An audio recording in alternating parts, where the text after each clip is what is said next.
It's 6 p.m. Eastern. Bets are being made, lineups are being locked, and it's the most exciting window in NBA betting. This is Heat Check from the Action Network. I'm Matt Moore, joined as always by Raheem Palmer and Chris Raybon. We're going to be bringing you everything that you need to know to bet tonight's NBA slate, who to fade, who to bet, all the props, everything that you need to know. All of our information comes from our award-winning Action Network app. You can find it wherever you get apps for your phone. It is going to be the best way for you to track your bets, keep track of all the information, and get our analysis daily on the best betting information. Boys, tonight we've got a great one in the NBA. The Mavericks are at the Celtics. This line has moved by 1.5 to Celtics minus 2.5 after Jaylen Brown's been announced in. Interesting thing here, as of last weekend, the Celtics have started allowing fans back into the arena. Now, I'm working on a big story on Action Network tomorrow about the impact that various levels of fans are going to have on the line. The Celtics did lose and fail to cover their first game versus the Pelicans with fans back in the arena, but most bookmakers have said they expect a bump when fans are back. Now, they've only got about 2,000 fans back in the arena up in Boston. But Raheem, do you expect there to be a significant amount of movement over time with these teams as they start to get fans back in the arena? Oh yeah, without a doubt. You see it already. I mean, you look at teams like the Utah Jazz and the Boston Celtics. They've already had fans there. The Jazz have been, thriving at home. And then even now, I mean, the home teams are hitting 53% of the time. So I think when you get fans back in there, I think one of the things fans do is they kind of guilt trip the refs, when they make some noise. Refs don't want to make a call against a team on the road and then have fans, snap and everything like that. So it's definitely going to make some impact. The players have talked about how having fans back in the arena is a big deal. Chris Raybon, is that going to influence the way that you're betting these games based off of having fans back in these arenas? Absolutely. Even though it's only a small fraction of the total capacity, I think Raheem hit the nail on the head when he mentioned that it influences the referees. And there's been a lot of studies on this. And, referees don't want to disappoint the home crowd, even if it's a subconscious thing, because obviously they're trying to, ref the game in the most unbiased way possible, but it's going to have an effect. And then also you have fans, and we saw this a little bit toward the end of the football season. Even the fans know that there's only so many of them, and they kind of rise to the challenge of trying to make it sound like a full arena. So I think that it's not going to be a major bump right away, but it's going to, in betting, every half point counts. And you're going to start seeing, a half point here up to 0.75 and keep going towards, over a point and back to the normal home court advantage as we get more and more fans in the arena. All right, let's get to the best bets for tonight. We're going to start with Raheem. Raheem, what's your best bet on tonight's slate? I like the Oklahoma City Toronto Raptors under 220.5. You can split that with the Oklahoma City Thunder team total under 109. First things first, this Oklahoma City team, they can't score at all. I mean, just over the last 2 weeks, they're scoring about a point per possession, a few attempts here and there. They scored 94 against the Celtics and they scored 106 against the Mavericks. Both these teams ranked 18th and 26th in defensive rating. So they're playing, Raptors team is not really good defensively, but I don't have faith in them scoring. They're missing their top four scorers in Shai Gilgeous-Alexander, Lou Dort, Darius Bazley, and Al Horford, in addition to Mike Muscala and Ty Jerome. So you got all these guys out of the lineup. At some point, it's going to impact these teams. And then I think Shai Gilgeous-Alexander, he's the catalyst for everything. He's the Thunder, they're plus 6.3 points per 100 possessions better with him on the floor. And you missing a facilitator like him, you're going to struggle to score. So I like that on. Poku's questionable too, isn't he? Yep. Who's playing for OKC? Can you name the rest of the 8-man rotation for OKC at this point? Honestly, I'm struggling. It says something when it's Raheem. I like it. I like that bet quite a bit. I will say I'm a little bit hesitant to go on the side here, which I like that you're going for the under here, just based off of, OKC, despite having all these guys out, has still continued to outperform the spread, especially in first halves. Mm-hmm. Like I've got OKC in the first half tonight. One reason I think to go the other way though is Toronto is not going to have Lowry, but without Lowry, like the Raptors have actually played better against the spread. Yeah. So this is definitely stay away, but I like taking the under on that bet. Chris Raybon, what's your best bet for the night? I am going with the old reliable Phoenix Suns, the best against the spread team in the National Basketball Association this year. 7.5-point favorites against the Chicago Bulls. Phoenix is on the second leg of a back-to-back. Usually you think a team may struggle a bit on these, but Phoenix is 8-2 against the spread this season on the second leg of a back-to-back. Already mentioned their NBA best, 31-15 against the spread on the year. And most importantly for Chicago, they just acquired Nikola Vucevic. In 2 games with him, their against the spread margin is negative 13.5. They are just underperforming expectations, huge. And I think, just with this, all the new pieces, it's going to take a kind of a feeling out, process. And there's going to be some ugly nights in here. And I think Phoenix is not the team that you want to have that kind of situation against. So I like Phoenix to win big here. I'm taking them as 7.5-point favorites against the Bulls. Yeah, you didn't mention it, but one reason why our guru Justin Fan is on the Suns tonight, he's really good about being able to break down injuries, and you can find this in his insiders tool. So Zach LaVine's questionable tonight, but the way that Billy Donovan made it sound is it wasn't a minor injury. So even if he plays, he's going to be limited, and there's a pretty good chance that he's not going to play. I'm taking the Suns in the first half tonight because the Bulls have been so good in the second half of games, and the Suns have kind of been like, it's a lot of points. I'm only having to lay 3.5 on the Suns in the first half. So I like that, but I can't argue at all with 7.5. I still think like as good as the Suns have been consistent, right? Like we're always looking for teams that you could actually rely on, especially in this crazy NBA season. I think Phoenix absolutely fits that bill. I love that pick. I'm going with the Utah Jazz, reliable, minus 5.5 versus the Memphis Grizzlies. No Donovan Mitchell, which obviously is one of the reasons why this line is lower, but Utah is 6-4 against the spread in the last 3 seasons without Mitchell. This is a pretty stable roster across years. You've added Mitchell, or you've added Mike Conley, you've added Bogdanovich. But other than that, like the core pieces of this team have been in place. And so I feel like I've got a pretty good sample here over 10 games that they've at least managed to cover more often than not without Mitchell. Then you got the fact that Utah is 15-7 against the spread versus teams under 500. The Grizzlies are under 500. They're right around there. I think they profile more as an under the 500 team than an over 500 team, especially with how Utah is done. So against these big numbers, and we're getting a lower number with Mitchell out. Mitchell's great. Mitchell, I think, is awesome. I think he's the driving force of this team and doesn't get enough credit.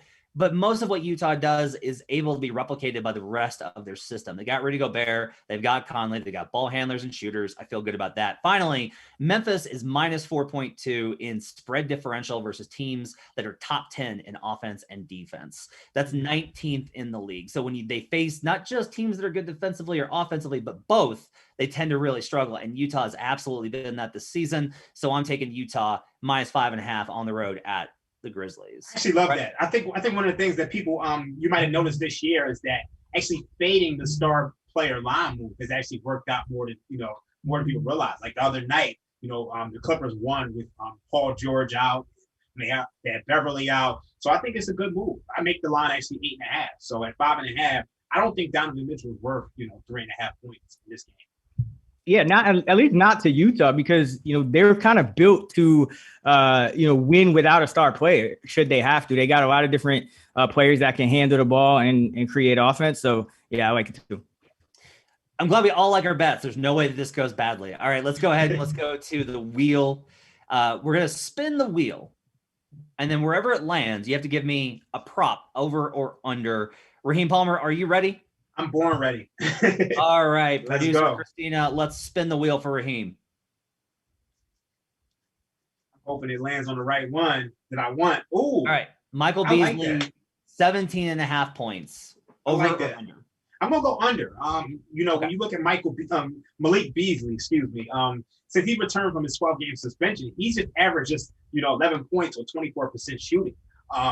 And I think the big thing about this Timberwolves team is that they've had rookies like Anthony Edwards and Jaden McDaniels. They stepped up while he's out of the lineup, and it's taken some time for him to really adjust to this long absence.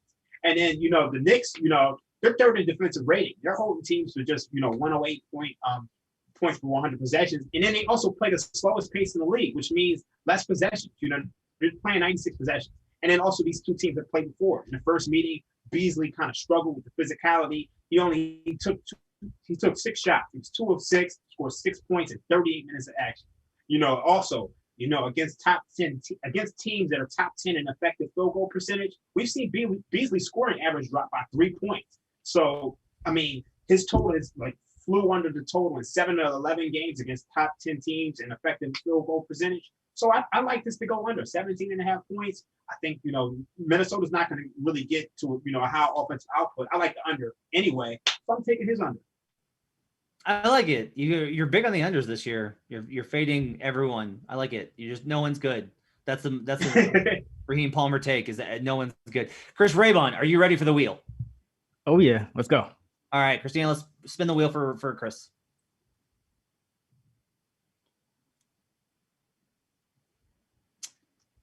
Okay, we got DeAndre Ayton, 10.5 rebounds. What do you like there? Ooh, for Ayton rebounds, I'm going to go over. Ayton going against this Bulls team. I think, I mentioned it earlier. I think Phoenix has an advantage here. They play well on back-to-backs. Yes, you're going against Vucevic, but that's the difference between going against somebody like him and some other teams, is that he's going to keep you in the paint. So usually when I see, kind of these big on big matchups, I tend to go over on the rebounds. It's not something I like to do too often, bet overs on props, because I always think the book is shading the line at least at 0.5 toward the over. So you're usually getting value on the under, but I'm going over here because I think Ayton will be in the paint. I don't think Vucevic is going to pull him too far out.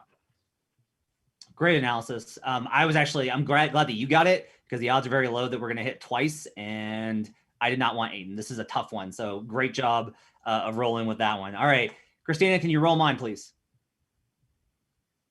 All right, Luka Doncic, 3.5 3-pointers. This is the one I wanted. I'm very excited because I bet this one absolutely every single time. He has made 4 or more threes in 4 of the last 6 and in 9 of the last 11 games. He has been absolutely on fire, and the books have been very resistant to move it.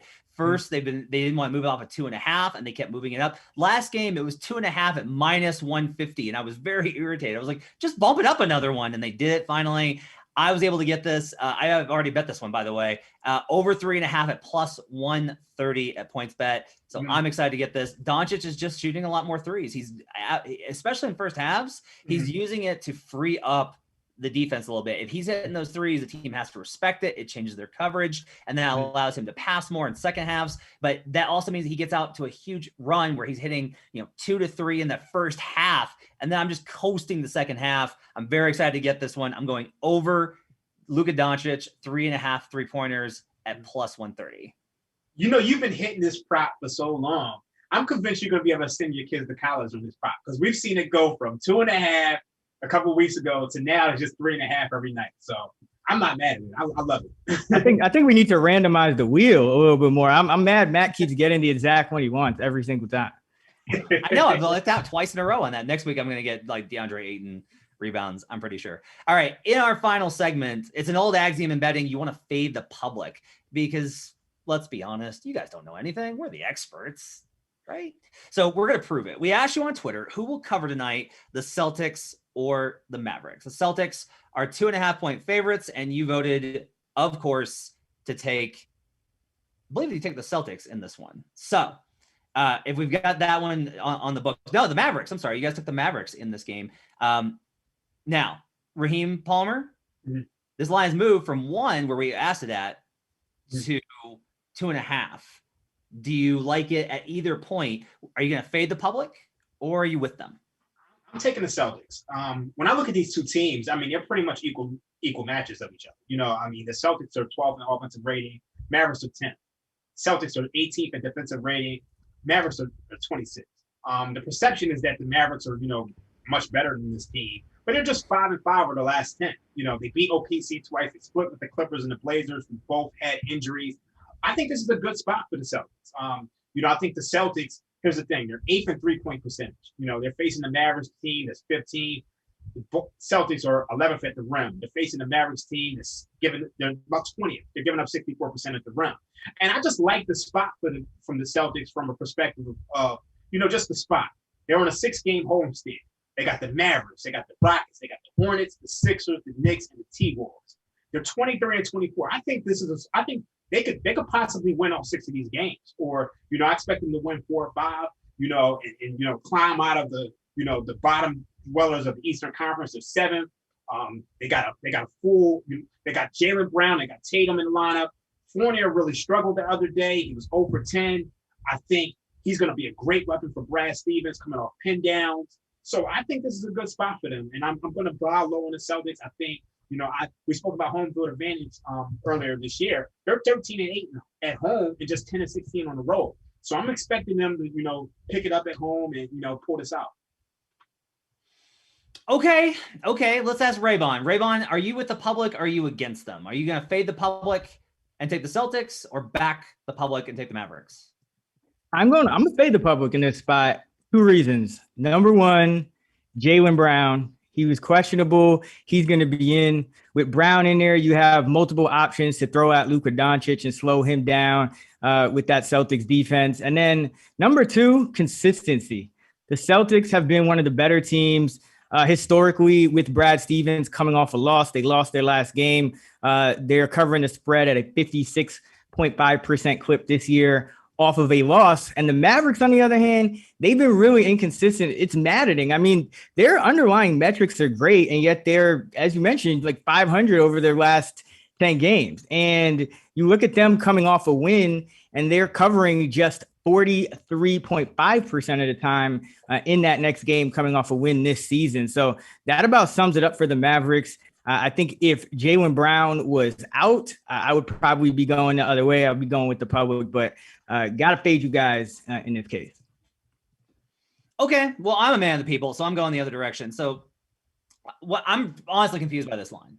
I really am. Look, the Mavericks play in the Western Conference, which is one of the reasons why I think a lot of their ATS metrics are bad. On top of, they were just they struggled for a few months until they kind of adapted all right, we just have to give up on defense and just go offense, which is one of the reasons why they traded for JJ Redick. Now, I don't know what role Redick's going to play, but I do know this team has circled back to being all offense. And the Celtics have had a hard time competing with teams that have a lot of offensive firepower because they don't have that much firepower. Even with Fournier coming off the bench in a totally new system, we saw him struggle the other night. It may take him a little bit while to get adjusted. I'm really kind of confused as we've watched. You guys talk about inconsistency. We've watched the Celtics team struggle all year. Why are they suddenly going to turn it around? I think playing Robert Williams more helps, but I don't love the matchup versus Kristaps Porzingis. I think adding Evan Fournier helps. I don't like it when you're having to face the kind of offensive firepower that the Mavericks bring to the table. I'm really surprised that the Mavericks are dogs here. I like them on the money line. I'm back in the public. I'm going to take the Mavericks. I'm with you, good people. All right, let's go back over our bets for the night. Raheem likes the OKC Toronto under of 223 and the OKC team total under 108. He's also got Malik Beasley's under 17.5 after the wheel. Raybon is taking Phoenix minus 7.5 versus the Chicago Bulls. He also likes the DeAndre Ayton over 10.5 rebounds. I have him taking the Utah Jazz minus 5.5 at the Grizzlies, and I'm taking Luka Doncic over 3.5 threes, as I will do every opportunity I get from now until the end of time. This has been a Heat Check brought to you by BetMGM. We'll be back next week with another episode on Wednesday. As well, on Friday, you can check out Preston Johnson alongside Justin Pham with Chad Millman. Same time, 6 p.m. Eastern on the Action Network. Make sure to follow Action Network HQ and download the Action Network app. We'll see you guys again next time for another edition of Heat Check.